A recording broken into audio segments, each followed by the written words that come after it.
The manuscript was discovered in 2019, hidden in a sealed chamber beneath the Vatican.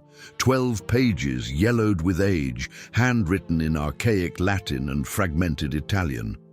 The following translation remains incomplete, with illegible passages marked by blanks. The document's authenticity has been challenged by ecclesiastical authorities who categorically deny its existence. Yet 3 independent paleographers confirmed that the handwriting matches that of Father Pio of Pietrelcina, the stigmatized saint whose life was marked by inexplicable phenomena and clashes with the church hierarchy. What follows was compiled. From these fragments and related testimonies, the bloodstains along the edges of the parchment were never analyzed. I long ago stopped trusting the men who govern Holy Church. What I witnessed on the night of May 4th, 1957, shattered my last illusions. I write this testimony knowing it may be my death sentence, but the truth cannot remain buried, as so many before me tried and failed. The summons came through Cardinal Ottaviani, then head of the Holy Office. An urgent, confidential call to Rome. A black car waited for me at the convent exit with no explanation beyond a sealed envelope bearing the papal seal. Inside, only a date, a time, and map coordinates pointing to a location on the outskirts of Rome, far from prying eyes. The driver remained silent throughout the journey, his impassive face reflected in the rearview mirror, eyes empty, never meeting mine. When we arrived at our destination, an isolated rural estate in the Roman hills, I realized we were not alone. Similar vehicles formed a silent procession along the dirt road toward a structure that appeared very ancient and partly subterranean. "Father, please follow me," said a figure emerging from the shadows, wearing the unmistakable habit of the Knights of Malta. "Your presence has been specially requested by the Holy Father." I descended a stone stairway, lit only by torches affixed to the damp walls. The air grew heavier with each step, charged with the scent of incense and something more primal I could not identify. Symbols blending Christian iconography with Egyptian hieroglyphs and astronomical signs, unseen in any ecclesiastical text, adorned the walls. The main chamber was circular, with 12 black marble pillars forming a perfect ring. In the center stood an altar of pale limestone, seemingly carved from a single block. Upon it lay a leather-bound volume darkened by time, later revealed to be the Liber Secretorum, the Book of Secrets, whose existence was denied even by the highest ranks of the Roman Curia. Around the altar stood 13 figures draped in scarlet cloaks, their faces partly concealed. I immediately recognized the unmistakable silhouette of Pope Pius V, his frail body supported by 2 attendants. The others were cardinals and bishops from the central administration, plus 3 men I had never seen before, whose piercing gazes suggested authority beyond the conventional ecclesiastical hierarchy. "Father Pio," the Pope's voice sounded weak but resolute, "you have been called here as a witness. What you see tonight must never be spoken of outside this circle, under pain of latae sententiae excommunication and graver consequences." Before I could reply, the lights were drastically dimmed, leaving only an amber glow from strategically placed candelabra. The Pope approached the altar and opened the book to a marked page. He began intoning words in a language that was neither Latin, Greek, Aramaic, nor any known tongue. It was something far older, with cadences that made the air vibrate disquietingly.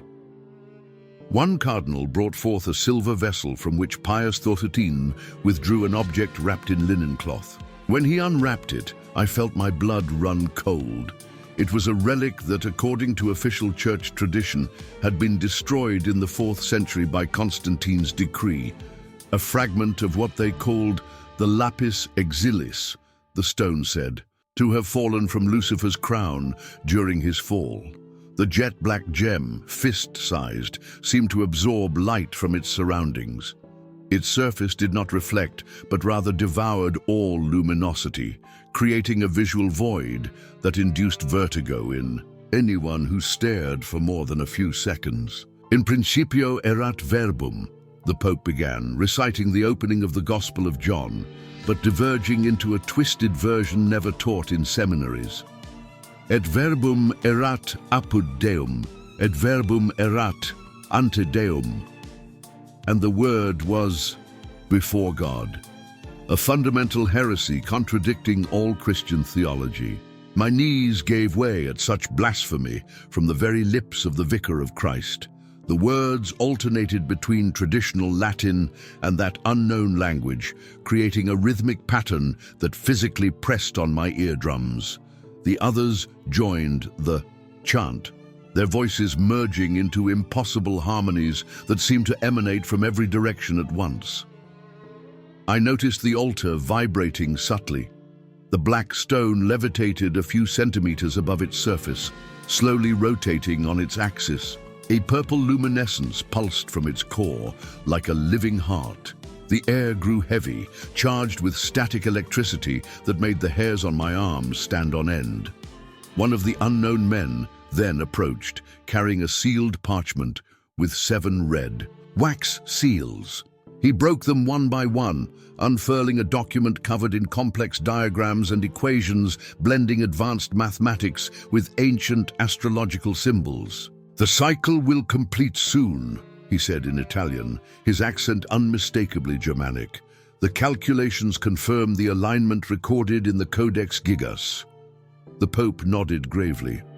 "The convergence will occur within our lifetime, for the first time since the Order's founding, it is our duty to prepare the way." In that moment, I realized I was witnessing not a religious ritual, but something far more ancient, predating Christianity itself, something absorbed and concealed within the Church's structure since time immemorial.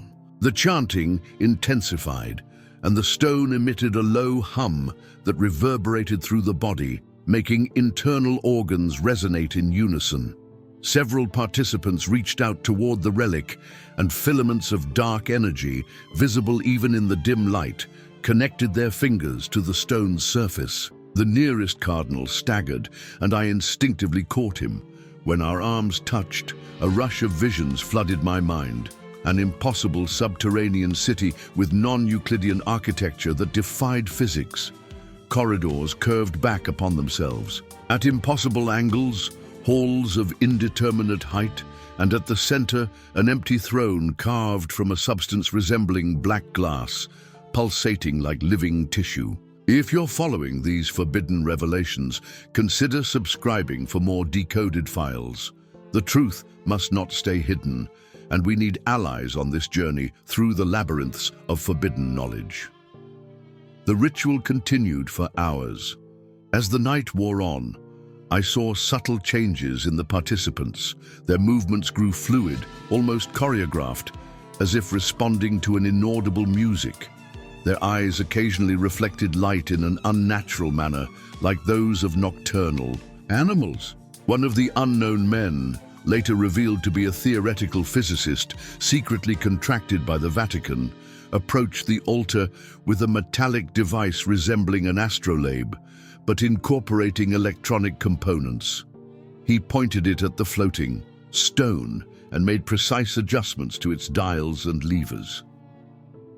"The resonance is approaching the critical threshold," he announced. "The portal can remain open for roughly 4 minutes before wave function collapse becomes irreversible." The Pope made a gesture, and 2 cardinals brought forth a carved wooden chest bearing pre-Babylonian Aramaic symbols. From it, they retrieved an object that made me recoil involuntarily, a deformed human skull with an elongated occipital protrusion and bone structure unlike any known anatomy. "The first ones," whispered the Pope, caressing the skull reverently. "They came before and will return at the moment of convergence." The physicist positioned the skull beneath the levitating stone, establishing a visible connection. a negative umbilical cord of light drawing darkness into itself. The hum grew almost unbearable, and I tasted metal in my mouth as my gums began to bleed spontaneously. Then the ritual's true nature revealed itself. The space between the stone and skull distorted as though reality itself were folding. A vertical rift appeared, through which I glimpsed fragments of another realm. Not another world, but a separate dimension of our own reality, normally invisible to human senses.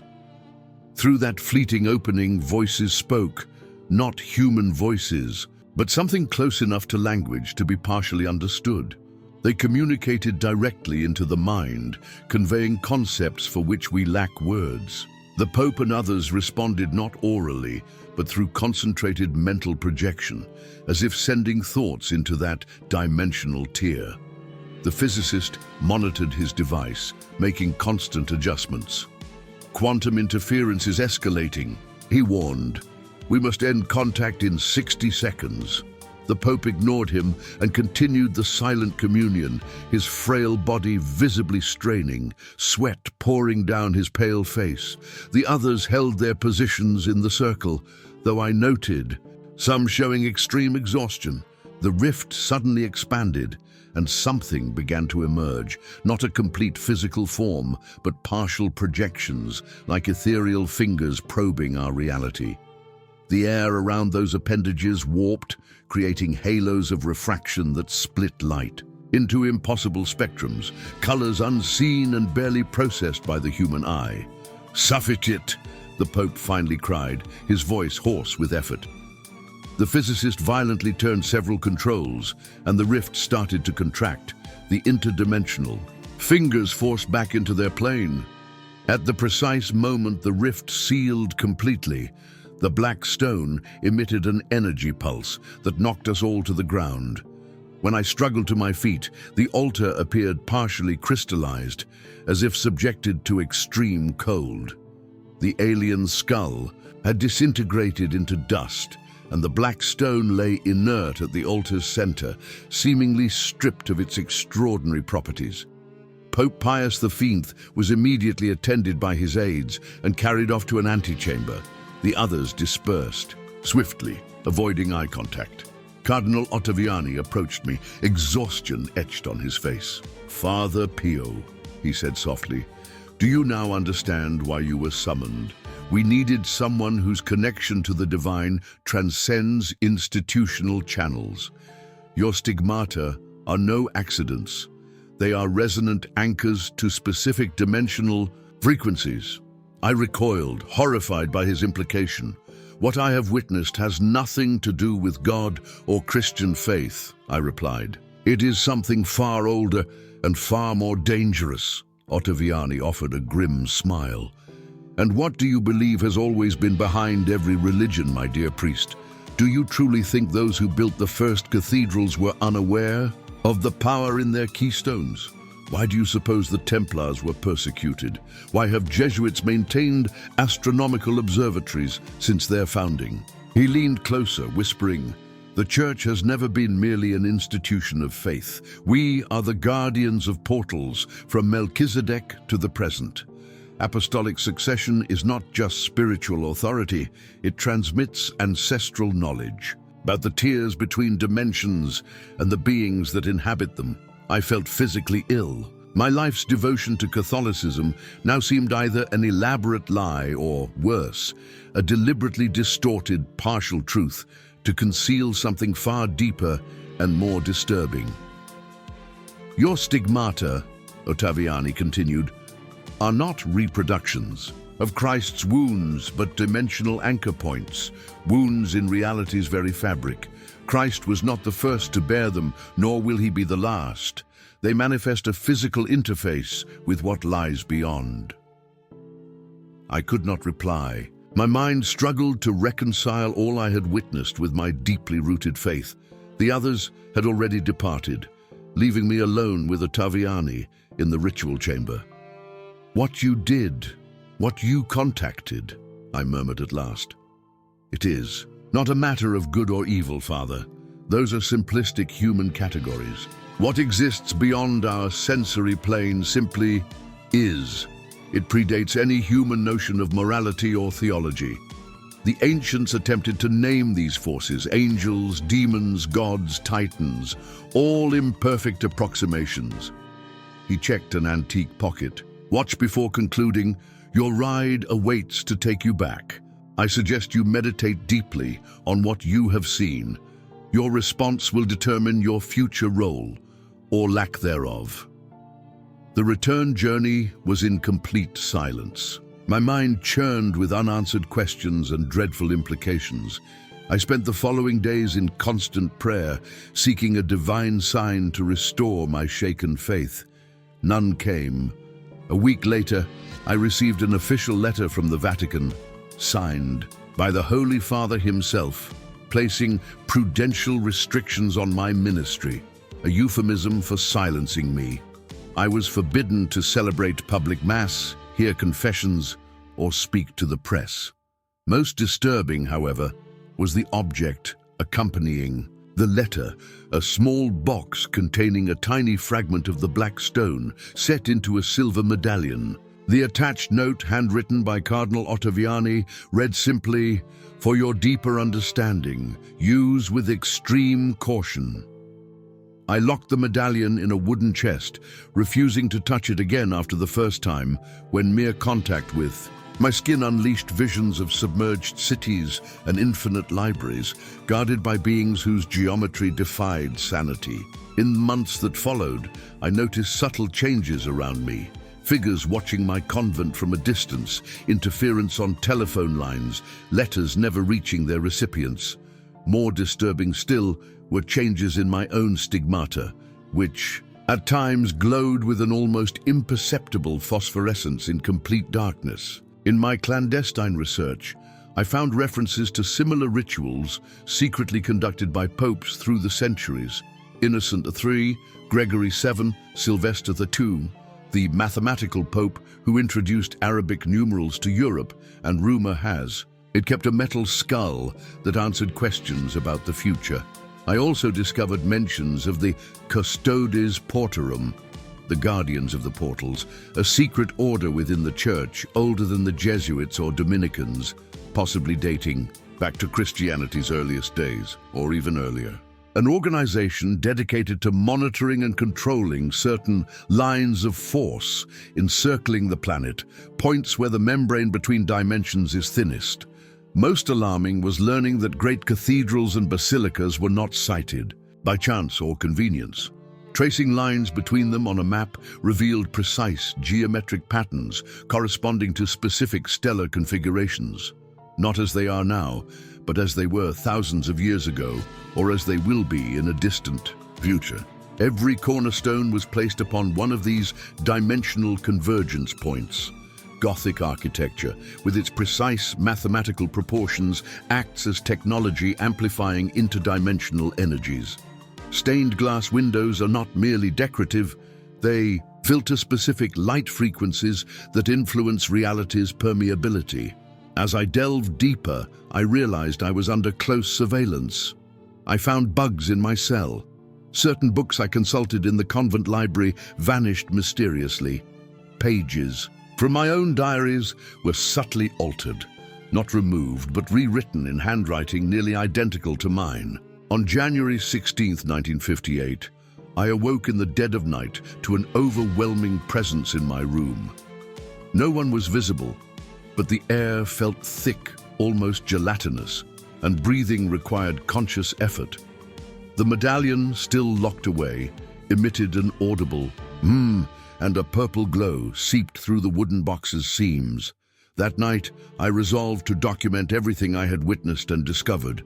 This manuscript is the result, likely my last. I feel my time is running out. My health deteriorates rapidly, certainly not from natural causes. My stigmata now bleed constantly, the pain nearly unbearable. More disturbing, the blood sometimes defies gravity, rising in complex patterns on my cell's ceiling that mirror the diagrams from the ritual. I hide these pages within the convent walls, hoping that one day someone will find them. If you are reading this, know there is a far vaster, older reality than we have been led to believe. Human history is neither linear nor autonomous. We are but a chapter in a cosmic narrative whose origins and purpose we can barely grasp. Great religions are not merely belief systems, they are interfaces with the unknown, often distorted and simplified for mass consumption. The true guardians of this knowledge operate in the shadows, using public institutions as facades for their real work.